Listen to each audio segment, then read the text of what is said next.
All right, let's dive in. Today, we're taking a deep dive into the life and career of Tony Slattery. The late Tony Slattery. His struggles with bipolar disorder. There's even a documentary about his mental health journey. There is a very powerful one, too. So we've got a lot to unpack here. We do. Where do we even begin? I mean, this guy, he was more than just funny, right? Oh, absolutely. He had this sort of this chaotic energy. Yeah. But also this incredible sharp wit. And that combination, it's just magnetic. Yeah, it's like you can't look away, even when things are going off the rails. Exactly. So let's rewind back to the beginning.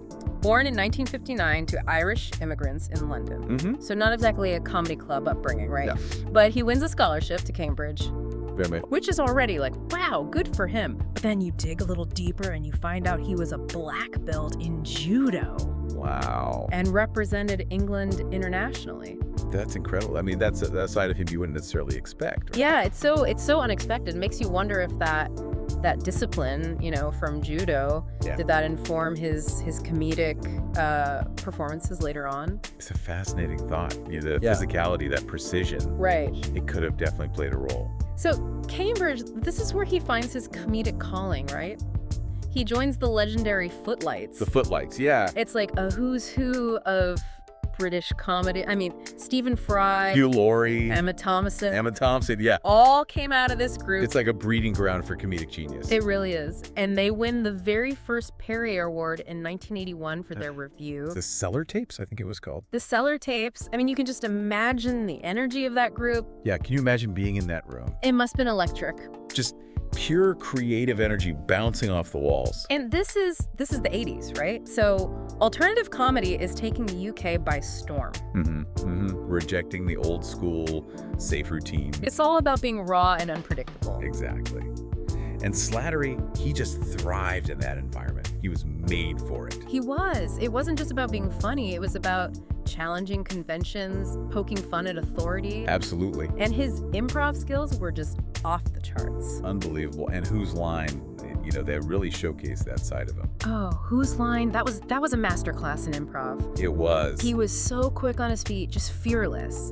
He'd dive into any scenario, embrace the absurd. He would take the most ridiculous suggestions and turn them into gold. He would. And often drag the other performers along with him. Oh, absolutely. They were all just trying to keep up. And what's interesting about Whose Line is it kind of exposed the mechanics of improv, right? Yeah, you saw the gears turning, the collaboration, the way they built off each other's ideas. It was a deconstruction of comedy itself.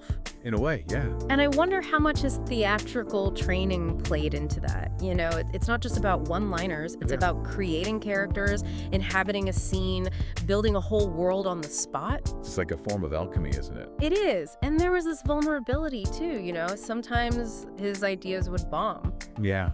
But he never shied away from the risk. Never. He embraced the possibility of failure. And that's what made him so compelling to watch. Absolutely. He was authentic, he was real, and that's what connected with people.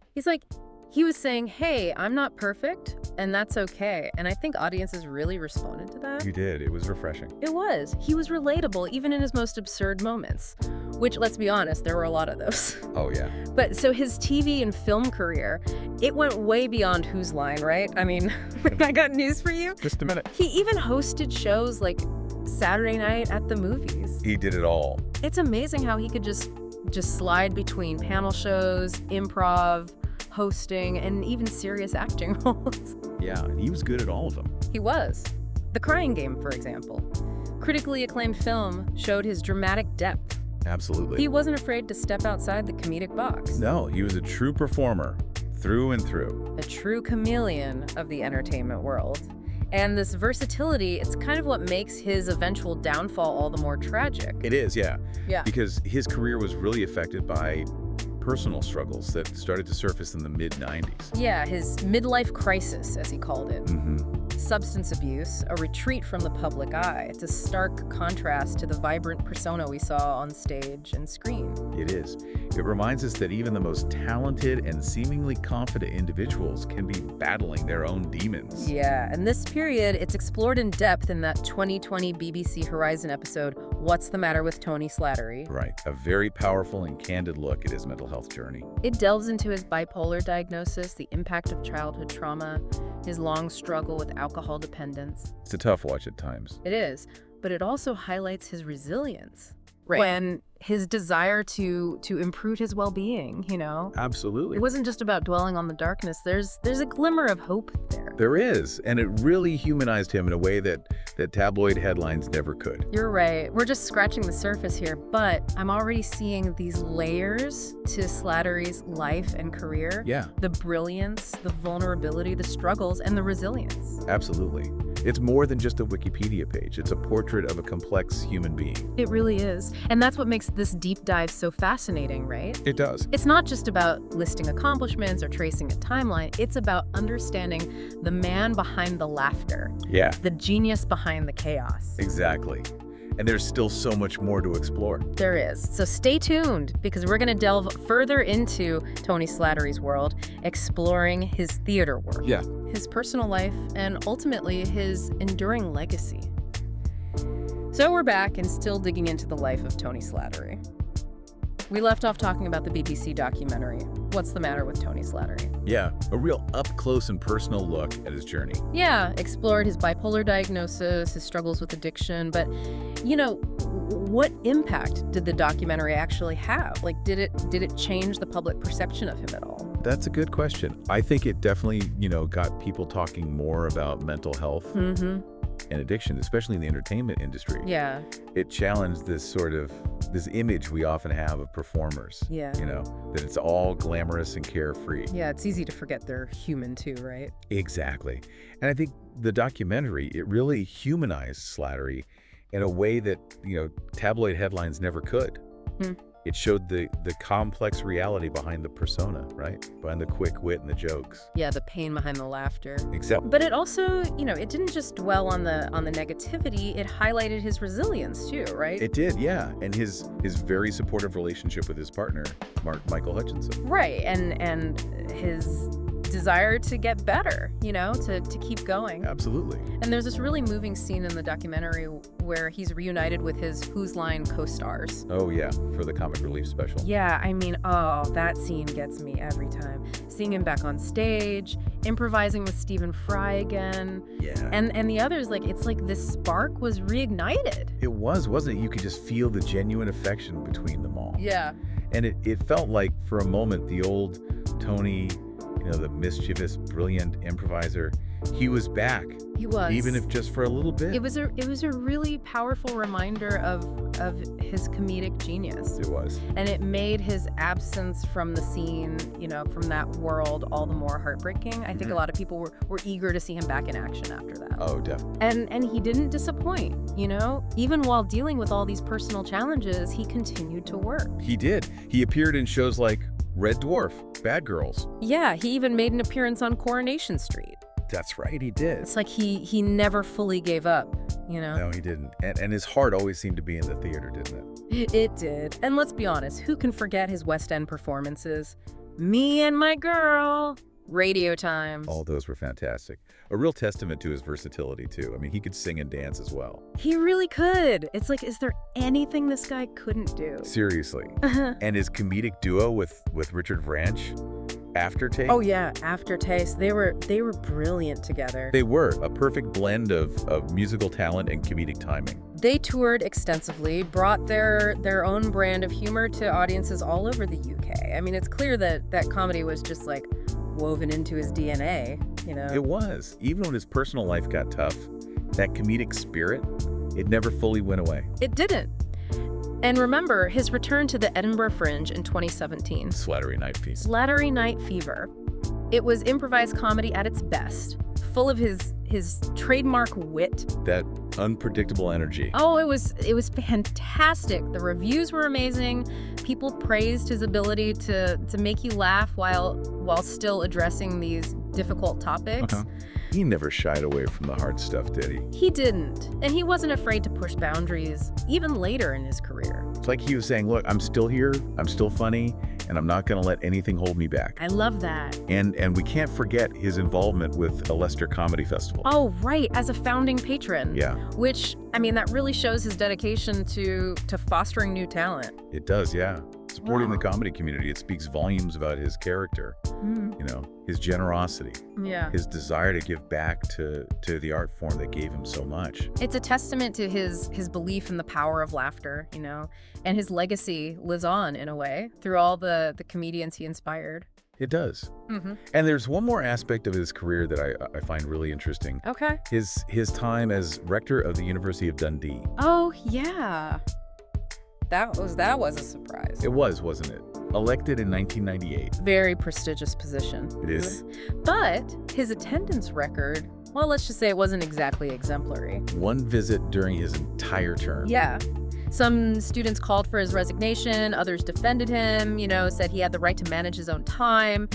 It was a very Tony Slattery situation, Okay. A mix of brilliance and controversy, and a healthy dose of absurdity. It definitely adds another layer to his complex story. It does. He was full of contradictions, both on and off stage. He was. But that's what made him so fascinating, right? Absolutely. He kept us guessing, kept us on our toes, challenged our assumptions, and ultimately, left this undeniable mark on the entertainment world. He did. So as we move towards the final chapter of this deep dive, I'm curious, what are your thoughts on his lasting impact? Like, what is it about Tony Slattery that continues to resonate with audiences even today? That's a good question. I think it's a combination of things. On one hand, there's the sheer brilliance of his comedic talent. He was a master of improv, quick-witted, fearless. He could have you laughing 1 minute, then bring you to tears with a dramatic performance the next. Yeah, he was a true artist, multifaceted. And I think his willingness to be vulnerable, to let the audience see his flaws, his struggles, that contributed to his appeal too. You're right. He wasn't putting on an act. He was just being himself. And that resonated with people. It did. And let's not forget his impact on British comedy as a whole, He emerged during this really exciting time in the 80s. Yeah, when alternative comedy was really taking off. Yeah. It was all about being edgy, irreverent, politically charged. Yeah, and Slattery was right at the forefront of that movement. He was pushing the boundaries of what was considered acceptable, not afraid to make people uncomfortable. He was a true disruptor. And his influence, I think, can still be seen in a lot of contemporary comedians today, I agree. They inherited that spirit of experimentation, that willingness to challenge conventions. And I think another important part of his legacy is his openness about his mental health struggles. Absolutely. He didn't shy away from talking about his bipolar diagnosis, his addiction. No, he didn't. And in doing so, he helped to destigmatize these topics, encourage others to seek help. Yeah. He showed that you can live a full life, a creative life, even while battling these challenges. Yeah, and his honesty, his vulnerability, I think, paved the way for other performers to share their own stories too. Yeah. To advocate for mental health awareness. It's a legacy that extends far beyond, the stage and screen. It's about encouraging empathy and understanding and support for those who are struggling. And I think his late career resurgence, with shows like Slattery Night Fever, his podcast, Tony Slattery's Rambling Club, that added another layer to his legacy too. It did. It showed that even after facing so many challenges, he still had that creative spark. Yeah. That desire to connect with people. To make them laugh. Yeah, it's like a reminder that it's never too late to reinvent yourself, to find joy in what you do. And to share your voice with the world no matter what.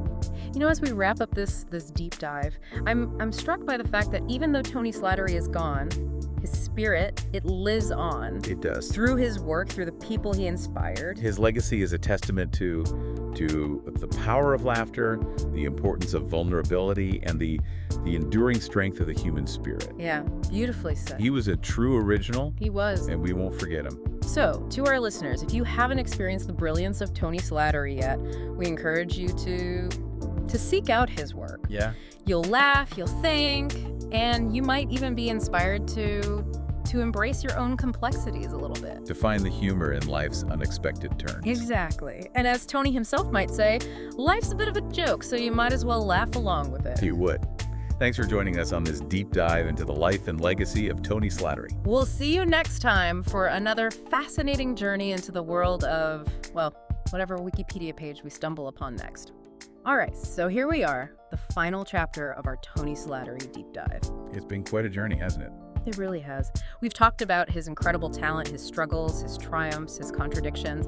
But now I kind of want to zoom out a bit, Okay. What's his legacy? What is it about Tony Slattery that still resonates with people, even now? I mean, on one hand, there's the pure comedic brilliance, right? Yeah. The way you could think on his feet, that sharp wit, that fearlessness on stage. He really wasn't afraid to push boundaries, was he? Not at all. And he could make you laugh 1 minute and then, break your heart with a dramatic performance the next. A true artist. You're right. And I think it was his willingness to be vulnerable, too. Yeah. To let the audience in, let them see his flaws, his struggles. That's what made him so relatable, I think. Absolutely. He never pretended to be something he wasn't, There was this rawness, this honesty to his performances that people really connected with. It's like he was saying, hey, I'm messed up too, and that's okay. Exactly. And we also can't forget his impact on British comedy as a whole, Oh, right? right. He was part of that whole alternative comedy movement in the 80s. Mm-hmm. A real game changer. Which, for people who don't know, that was all about being edgy and irreverent. Yeah, pushing back against the more traditional, safe style of comedy that came before. And Slattery was right there in the thick of it. He was. Yeah. Pushing the boundaries, making people uncomfortable sometimes. A true disruptor. And I think you can see his influence in a lot of comedians today, Definitely. They carry on that spirit of experimentation. Yeah. That willingness to take risks and challenge conventions. Yeah, he really paved the way. And then there's, his openness about his mental health struggles. Mm-hmm. That was huge. He didn't shy away from talking about his bipolar diagnosis, his addiction issues. And in doing so, he really helped to destigmatize those topics, Yeah. Encourage people to talk about it, to seek help. To realize they're not alone. Exactly. He showed that you can live a full life, even with these challenges. That it doesn't have to define you. Yeah. And his honesty, it paved the way for others to share their stories too, Absolutely. It opened up a whole conversation about mental health, especially in the entertainment industry. And that's a legacy that goes way beyond just comedy. It does. It's about fostering empathy and compassion and just understanding. And his late career resurgence too, shows like Slattery Night Fever, his podcast, those were important. They were. It's even after everything, he still had that spark. Yeah. Still wanted to create, to connect with people, to make them laugh. It's a powerful message, isn't it? It is. It's no matter what you go through, you can always find a way back to what you love. Exactly. And share it with the world. I don't know about you, but I kind of feel like even though Tony Slattery's not with us anymore, his spirit, it kind of lives on, It does. It's in his work. It's in the people he touched. It's in the laughter he created. His legacy is about so much more than just jokes, It's about the power of vulnerability and resilience in the human spirit. He was one of a kind, a true original. He was. So to our listeners, if you haven't experienced Tony Slattery yet, do yourself a favor and check out some of his work. You won't regret it. You'll laugh, you'll think, and you might just be inspired to embrace your own complexities a little more. Exactly. And maybe even, as Tony might say, find the humor in life's absurdity. You would appreciate that. Well, that's it for our deep dive into the world of Tony Slattery. We hope you enjoyed the ride. We did. And we'll catch you next time for another fascinating journey into, wherever our curiosity takes us next. See you then.